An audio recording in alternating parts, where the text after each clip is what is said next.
اعوذ باللہ من الشیطان الرجیم بسم اللہ الرحمن الرحیم رب اشرح لی صدری ویسر لی امری واحلل عقدۃ من لسانی یفقہوا قولی رب زدنی علما۔ سورہ آل عمران کی آیت نمبر 109۔ وللہ اور اللہ ہی کے لیے ہے، ماں جو کچھ فی السماوات آسمانوں میں ہے، وما اور جو کچھ فی الارض زمین میں ہے، وإلی اللہ اور طرف اللہ ہی کے ترجع الامور لٹائے جاتے ہیں سب کام، اور اللہ ہی کے لیے ہے جو کچھ آسمانوں اور زمین میں ہے، اور سارے معاملات اللہ کی ہی طرف لٹائے جاتے ہیں۔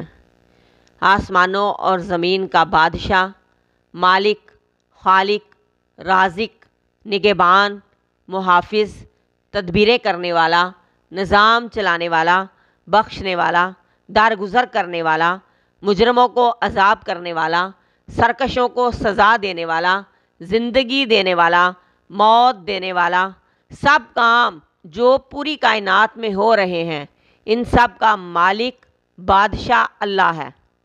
جو کچھ آسمانوں اور زمین میں ہو رہا ہے سب کچھ اس رب کائنات کے علم میں ہے۔ ایک پتا بھی ہل نہیں سکتا جب تک کہ اس کا حکم نہ ہو۔ کوئی انسان گناہ کر کے لوگوں سے تو چھپ سکتا ہے مگر اللہ سے نہیں۔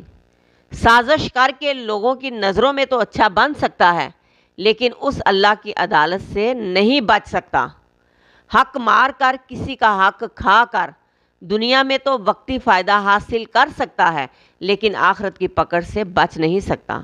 بے عزت کر کے وقتی عزت تو پا سکتا ہے لیکن آخرت کو رسوائی سے نہیں بچ سکتا، کیونکہ ہمارے سارے اعمال کو اللہ دیکھ رہا ہے۔ ہمارا کوئی عمل خواہ چھوٹا ہو یا بڑا اس سے چھپا ہوا نہیں، وہ سب جانتا ہے۔